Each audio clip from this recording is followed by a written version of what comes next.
Quelles sont les priorités des villes de la région dans le contexte électoral et pourquoi un projet de loi du ministre responsable de la région pose problème? Voilà les questions qu'on s'est posées pour vous.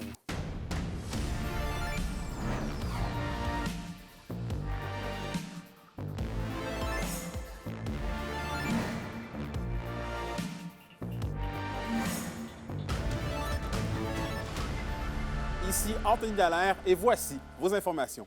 Avec les élections fédérales qui sont lancées, on s'est demandé quelles sont les priorités de nos grandes villes en Abitibi-Témiscamingue. Les réponses avec Alexandre Cabana.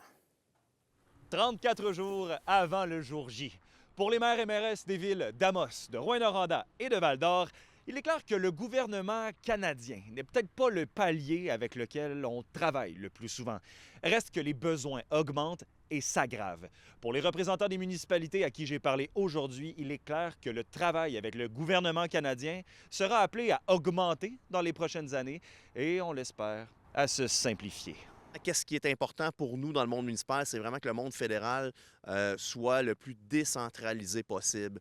Donnez-nous les moyens et laissez-nous gérer avec des programmes qui sont agiles, qui sont simples, qui vont nous permettre de faire les projets à notre saveur, à notre odeur, en réalité avec notre terrain, avec notre monde. Tout ce qui est là, sécuriser les berges. À Amos, on a une problématique avec la rivière Arcana. Ça, le gouvernement fédéral a un impact là-dedans. Ça, c'est sûr que c'est un projet qui nous tient à cœur.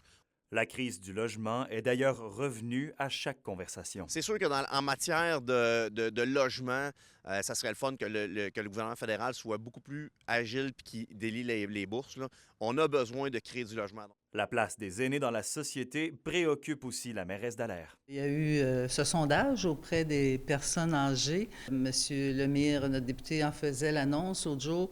Bien, on a hâte d'entendre aussi ce qui va être fait, ce qui est promis aux personnes âgées pour améliorer leur situation et répondre à leurs préoccupations qui ont été nommées dans ce sondage. Pour la mairesse Brindamour, Val-d'Or espère avoir les moyens de poursuivre son travail vis-à-vis l'itinérance grandissante. On a besoin des argents pour continuer les programmes nécessaires pour contrer toutes les problématiques qui sont liées à l'itinérance, pour avoir des services et on sait que le gouvernement fédéral appuie des projets communautaires habituellement dans toutes les provinces. Alors, on va continuer de ce côté-là, d'essayer d'avoir des montants pour aider notre cause. Alexandre Cabana pour RNC Nouvelles. Élection fédérale, l'heure est aux premières annonces pour le candidat bloquiste Sébastien Lemire. Il s'engage à contribuer à la reconnaissance des assises territoriales des nations de Wolf Lake et de Long Point. Selon lui, pour réaliser une vraie réconciliation, il faut d'abord et avant tout donner aux nations autochtones les outils pour se développer. Je suis allé à sa rencontre, au bureau du directeur de scrutin, Sébastien Lemire, qui officialisait aujourd'hui le dépôt de sa candidature. Monsieur Lemire, comment on sent d'avoir officialisé sa candidature pour les élections? Bien, pour moi, c'est important d'être prêt rapidement, dès le jour 1. Donc, dès qu'on a pu avoir le OK pour poser les pancartes, bien, nos équipes se sont déployées dans tous les villes et villages d'Abitibi-Témiscamingue. Et donc, ça, dès le lendemain, quand les gens se réveillaient, bien, pouvaient voir qu'une élection était déclenchée parce que le panneau de Sébastien Lemire et du Bloc québécois était là.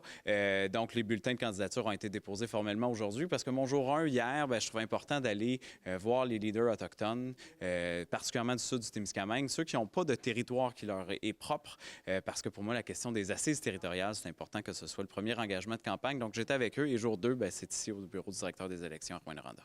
Et justement, là, c'est votre premier engagement de campagne. Est-ce qu'il faut comprendre que ça va être votre priorité numéro 1, tout ce qui est relation avec les Premières Nations? Bien, ça fait partie de mes responsabilités comme porte-parole du Bloc québécois des relations avec les Autochtones et développement du Nord. J'ai aussi la responsabilité des sports. J'ai porté l'industrie pendant 4 ans. Mais pour moi, c'est aussi un message à envoyer au gouvernement, qu'on comprend que sur notre territoire, en Abitibi-Témiscamingue, la question de la reconnaissance territoriale est fondamentale. Lorsqu'on parle de la question de la vérité, de la réconciliation, bien, qu'on puisse permettre un développement économique propre aux Premières Nations, aussi un développement social. Moi, je pense à toutes les sommes qui ne se rendent pas dans ces deux communautés-là, notamment en infrastructure et auprès des enfants pour différents services qui sont offerts. Toute la question aussi des services de police aussi qui demeurent à régler dans ces communautés-là. Je veux utiliser le leadership et la proximité que j'ai avec les ministres pour pouvoir s'assurer que le statu quo ne soit plus une excuse et que tout le monde ensemble, qu'on reprenne le dialogue auprès des Premières Nations. Et c'est pour ça que je me suis rendu et j'ai eu des rencontres avec les chefs concernés hier. Ils ont approuvé cet engagement de campagne-là sans nécessairement l'appuyer. Ce n'est pas ce que je leur ai demandé, mais est-ce qu'ils étaient en accord que je puisse m'engager en ce sens-là? C'est quoi votre réaction par rapport à ça, d'être le seul candidat officiel présentement à 3 jours là, du déclenchement des élections? Bien, je le vois comme une belle marque de confiance d'abord des gens d'Abitibi-Témiscamingue, parce qu'évidemment, si les gens n'avaient pas confiance, ils s'organiseraient probablement mieux pour pouvoir me remplacer. Mais en même temps, je n'ai pas à parler pour mes adversaires. Ma responsabilité, c'est d'être prêt. Et on l'a été dès les premières minutes, évidemment, de cette campagne électorale. On l'était depuis un bon moment déjà. Puis je dirais même enfin que cette campagne-là soit déclenchée, parce que ça fait 1 an que je sens que je n'ai pas tous les outils pour faire mon travail, pour défendre la région, et particulièrement dans les 3 derniers mois dans lesquels c'est un geste profondément antidémocratique là, de fermer le Parlement. Ça semble avoir bien souri aux libéraux, mais là, ils ont des questions à répondre. Puis une campagne électorale, c'est le moment de répondre à ces questions-là. Moi, comme citoyen québécois, comme citoyen de l'Abitibi-Témiscamingue, j'ai vu aucun engagement pertinent, ni concret, ni proche d'être pertinent, ni concret de la part de Mark Carney pour nous. Il reprend la plateforme de Poilievre et il se cache de faire des débats. Donc, pour moi, je ne suis pas impressionné jusqu'à maintenant. Là. Et en politique provinciale maintenant, le projet de loi 89 qui vise à encadrer le droit de grève ou de lockout dans certains domaines essentiels continue de faire débat. Notre collègue Olivier Morin fait le point. La loi vise à encadrer le droit de grève ou de lockout dans les domaines jugés essentiels. Dans les dernières années, il y a eu une augmentation considérable du nombre de conflits de travail, des grèves ou des lockouts. En 2024, 285. Et on a réalisé que plusieurs de ces conflits-là prenaient la population en otage ou avaient considérablement des dommages à la population.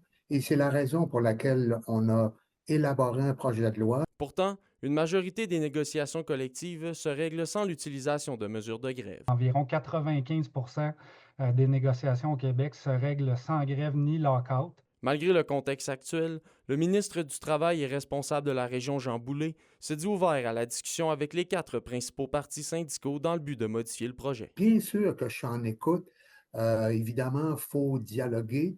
Ce dialogue-là, il doit se poursuivre sainement. Pour des syndicats comme la FIC-CISAT, l'invitation n'est pas la bienvenue. Pour le moment, il n'y a aucune ouverture à aller avoir une discussion avec le ministre du Travail à ce sujet-là, parce que clairement, ce projet de loi-là n'a pas sa place. C'est une attaque fondamentale aux droits des travailleurs. Pour ce qui est des syndicats de la CSN de la région, il est clair que le projet de loi tel qu'il est, il doit être retiré. Le ministre peut bien présenter les amendements qu'il veut, mais le fondement même du projet et le titre même du projet portent réellement une atteinte aux droits des travailleuses et des travailleurs. Pour Carl Vairo de la PTS, il faut miser sur des mesures alternatives. Ce qu'on propose, c'est d'explorer justement des solutions qui permettraient aux salariés d'exercer des moyens de pression efficaces sans devoir recourir systématiquement à la grève. Par exemple, on suggère d'autoriser la perturbation administrative. Plusieurs partis syndicaux n'excluent pas le recours à des mesures juridiques si jamais la loi devait être adoptée. Olivier Morin, RNC Nouvelles, Rouyn-Noranda.